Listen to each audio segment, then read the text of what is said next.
Hey there and welcome back. Today it's time for another one of my winter checkout videos, and this time I have my 1967 Sunbeam Alpine. First we'll check over the car, do some maintenance, and then put it on the dyno. When I got this car, it had a smaller engine from an earlier Alpine, and it also had a Solix carburetor on it.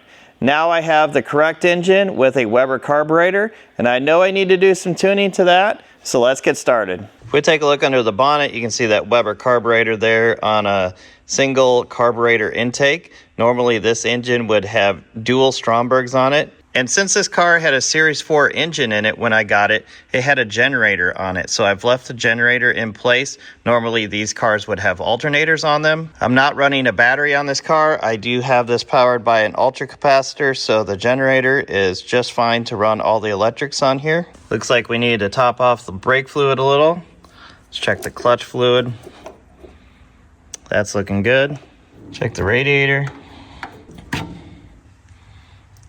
Radiator looks good. I'm not going to check the oil because I'm going to be doing an oil change, so let's get it in the air, get the oil drained, and we can move on to tuning this up. It's a bit oily under here. Of course, you would expect that with a British car, but everything looks generally pretty good. Still some mud packed up under there. I did used to use this car in rallycross, so there's a lot of dirt and grass still packed up in places. And a long time ago, I also put an electric fuel pump on it. Drain plug for the oil is right here. And you can see up here is another one of those upside down oil filters. So I'll let the oil drain out of here for quite a while until I take that off, because otherwise it's going to make a huge mess.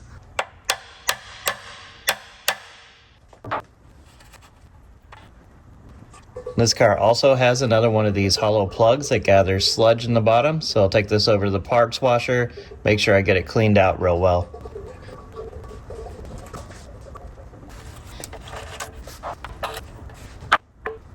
Everything looks good down here. Now let's move up to the top and get that filter off. I'm going to use my favorite oil filter wrench. Clip it on. Spin it with the ratchet, and the tighter that I turn it, the more it's going to grip.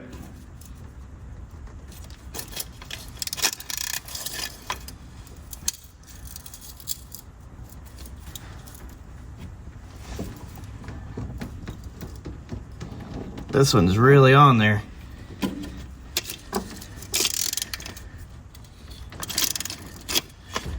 There we go.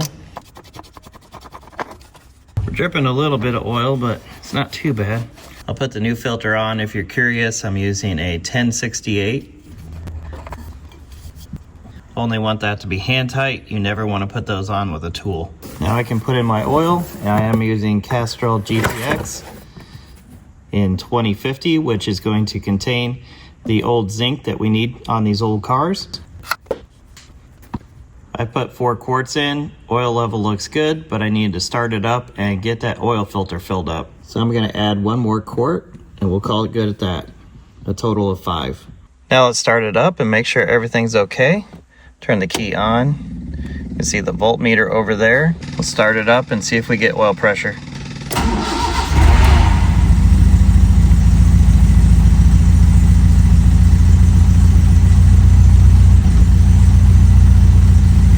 There we go, oil pressure's coming in. Since I'm not running a battery in this car and I'm only running an ultra capacitor, I want to rev this up and get the ultra capacitor charged up so that I don't have any problems restarting it when I put it on the dyno.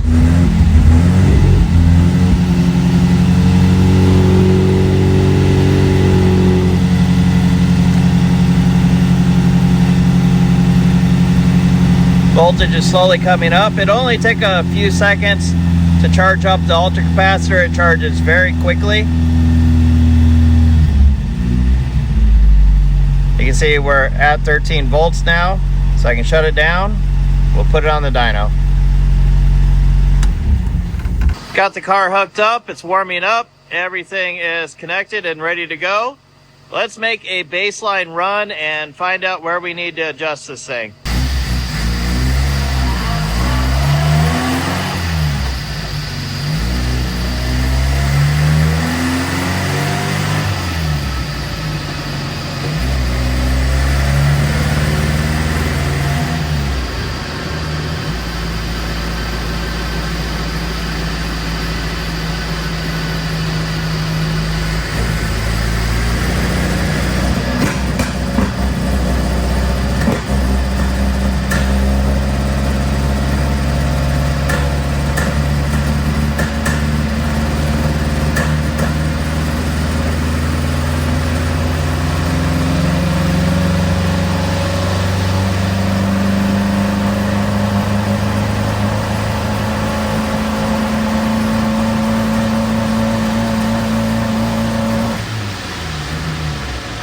All right, well, that did not go well at all. I knew there would be some tuning, but I didn't know there would be this much tuning.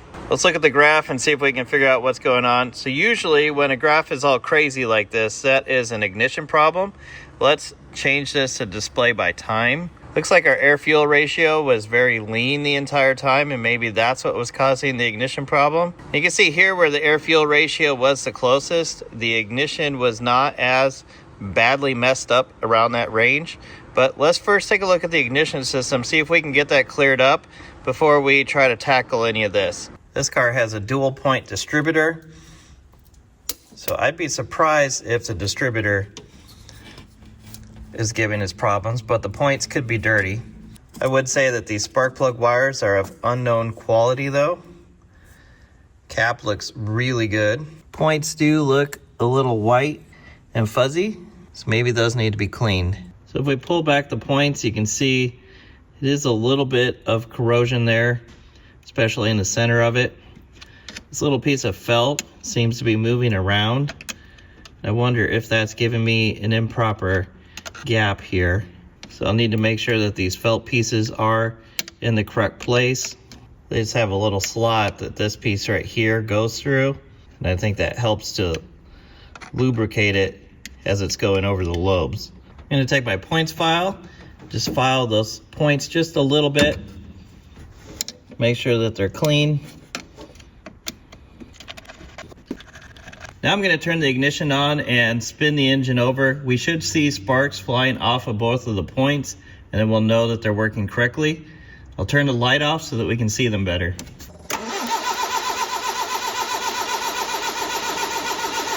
Well, that was kind of interesting. Looked like we had good spark off the set of points here, and maybe not so good a spark back here.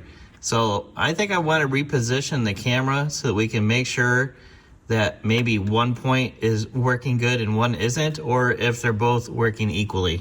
Let's try this shot right here.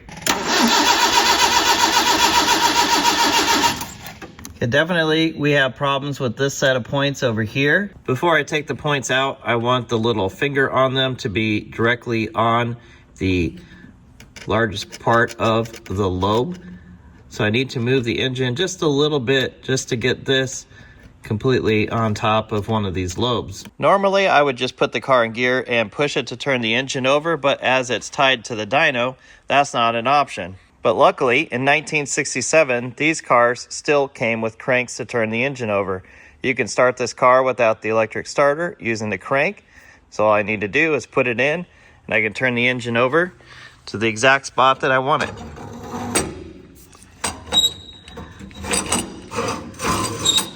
You can see as I push this in, it goes into a special thing there on the end of the crankshaft. It engages, and now I can turn the engine over.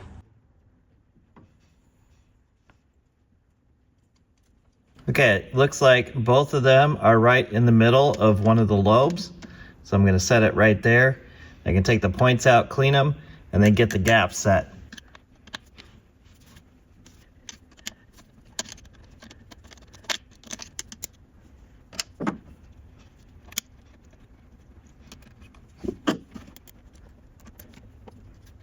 So now you can see I have very good access to the points in order to clean both sides of them. I'm just going to do that with my Dremel, the wire wheel on it.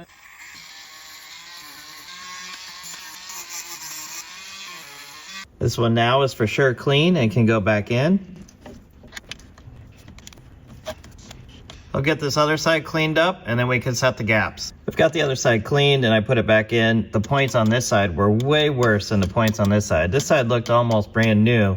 This one had all the corrosion on it. So now I need to adjust the points. I'm going to put them at 015. So I want to screw this in just a little bit so that when I move it right here, that it will kind of stay in place. And then I can open it enough to get my feeler gauge in there.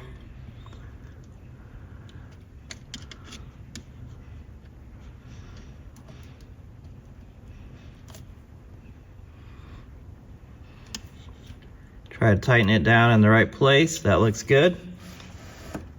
Now this side.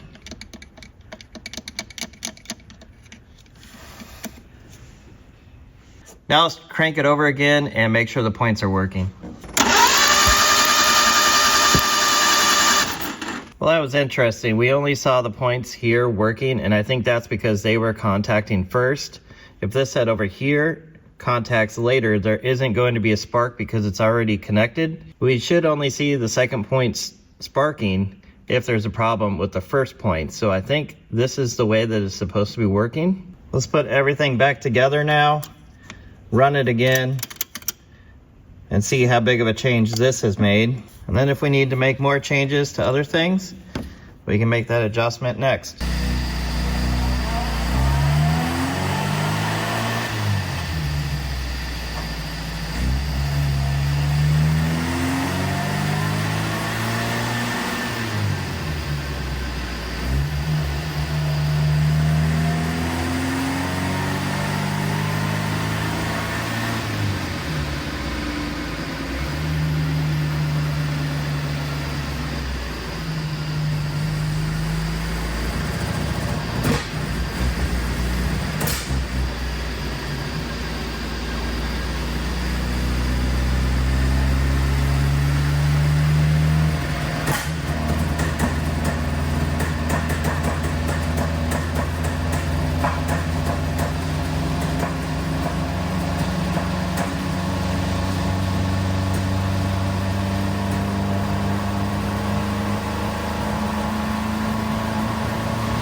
Well, that's kind of interesting. It runs great unless you give it full throttle, and then it does that. Obviously, something is still very wrong. Let's investigate further. Before you ever mess with your carburetor, you want to make sure that your ignition system is working 100% correctly. So now let's check the timing. You can see the arrow in yellow, and then I've drawn a yellow line on the crank pulley. Let's double check the timing and adjust it if necessary.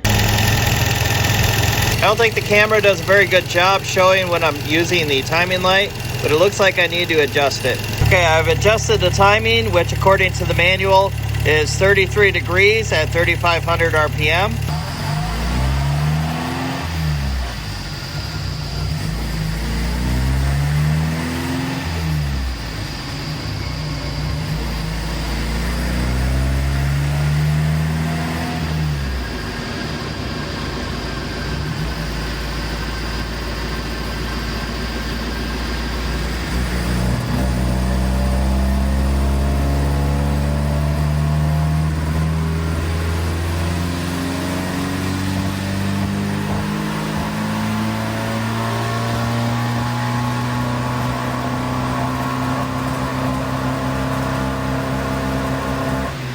Okay, things are getting a lot better. The blue graph is the graph this time, and our air-fuel ratio is looking a lot better.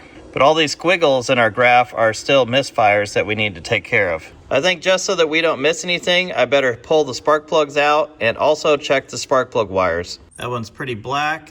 Same thing on this one. Number 3 looks a little less black. And here's number 4, same as before.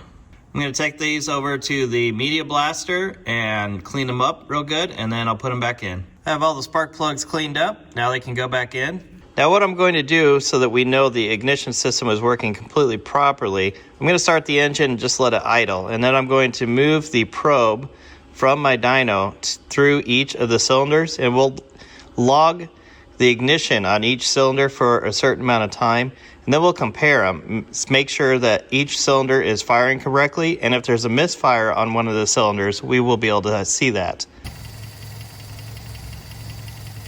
Okay, there's cylinder 1. Move to cylinder 2.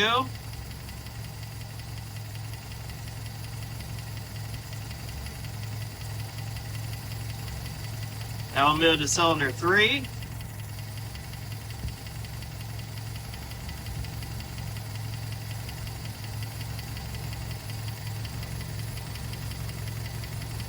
Actually, that was number 4. Then we'll go to cylinder 3. All right, if we look at the results, here's cylinder 1, 2, 4, and then 3. There's no big squiggles in those lines, We had really great ignition through all 4 cylinders, and our air-fuel ratio was very rich. Let's do a couple other tests to find out where we need to go from here. So in my runs, we've been blowing black smoke out of the exhaust, which makes you think that it's running rich. The dyno has been saying that it's been running lean, and the car runs just fine at half throttle or with the choke pulled halfway out. So at this point, I don't really know what to look at, but we do know our ignition system is correct. We can verify this by doing a run at half throttle. We'll be able to make sure that the ignition system is running correctly the whole time, and we'll be able to see where the mixture is so that we can get an idea of where we should go from here.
All right, let's take a look at the graph. This is because we were at half throttle and it was kind of circling around at various speeds. So the squiggles here don't mean the same thing as they did before. Looks like our ignition is working correctly. Our air-fuel ratio consistently got leaner. And when I shifted from first to second gear, we heard some lean pops through the carburetor. So again, the dyno data is saying that we're running too lean. Now let's pull the choke halfway out and make another run and see what that looks like.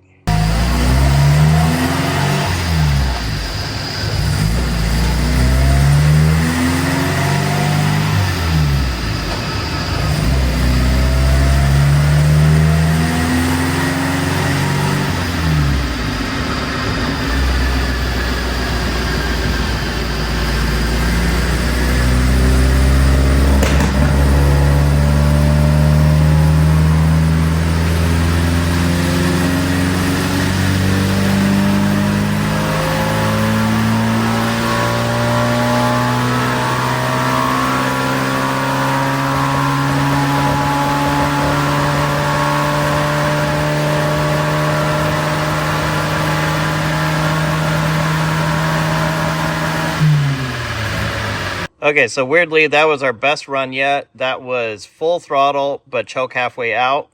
And look at that, we are running rich now, which you would expect because the choke was all the way out. Here at the very end, we're running right where we should have been. But as we started to lean out, that's also where it started to run the worst. So this is really confusing. We do have our first numbers though. Choke halfway out, max power 43 horsepower, max torque 64. So we can do a lot better than that. I think it's finally time we take a look at the carburetor. I'm going to get this Weber opened up and we'll take a look at what's in it. With the air cleaners off now, we can see how dark this Venturi is. I'm going to keep going. And here we go. We have the top removed. So I want to take these out right here so we can take a look at how big they are. And then I need to drain the fuel out and get these two out here. We'll take a look at those and then we'll decide if we want to change them to something else. Okay, it looks like our main jet is a 140 paired with a 165 air corrector. And our second main jet is a 135 and that's paired with a 160 air correction. This is the standard setup for a Sunbeam engine. So I'm not sure what our problem here is. So looking at my Weber kit for this carburetor, the choices only go richer than what I'm at right now. So let's put it back together and we'll see if we can find another problem. But I'm glad that I took this apart because I always wondered what jets were actually in here. I have everything back together. Let's adjust our idle mixture to best lean. As the dyno was showing us earlier, our idle is running too rich. Now let's see if that makes a difference. Let's set the mixture back to the factory specs. So this is the idle mixture adjustment screw here. I'm going to carefully turn this in until I feel that it hits the seat. It looks like this was turned out very far. Okay, we hit the seat. Now we want to go 1.5 turns. So that's 3 half turns. So there's 1, 2, 3 half turns. We'll start right there. Let's see if it will even start. Yep, idle's just fine. That's brought our idle down to about 500 RPM, and our air fuel ratio is about 11.5. So we need to bring the RPM up, and we also need to lean it out a little bit more. For right now, I've settled on an idle about 850 RPM, and our mixture at about, let's say, high 14s. I think just for fun and for the sake of collecting data, let's run it again.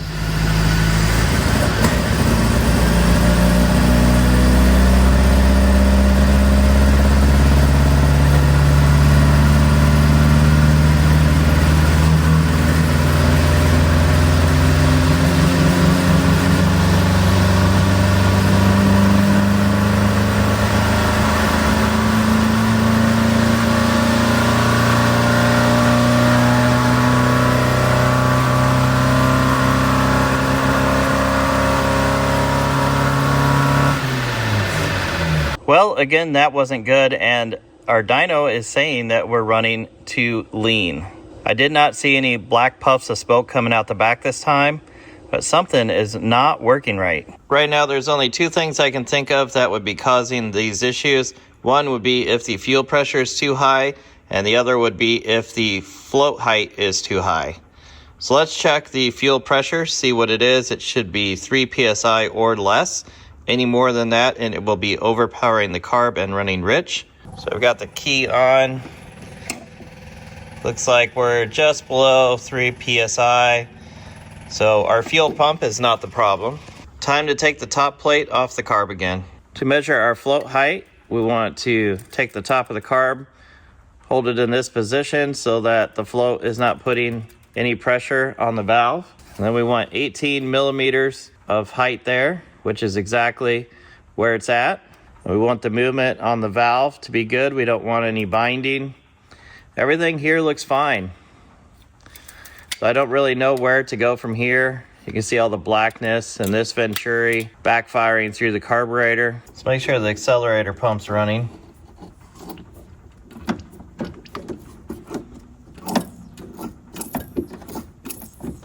Accelerator pump looks fine. This has been a real confusing one. You can drive this car down the street just fine, but if you bring it here on the dyno and you go full throttle, it starts blowing puffs of black smoke out the back. But weirdly, if you pull the choke halfway out, which should richen it up, it runs even better. I have a few more ideas on what we can do to make this car run correctly, but that's gonna have to wait till next time. So if you want to see more videos like this, comment below and click subscribe.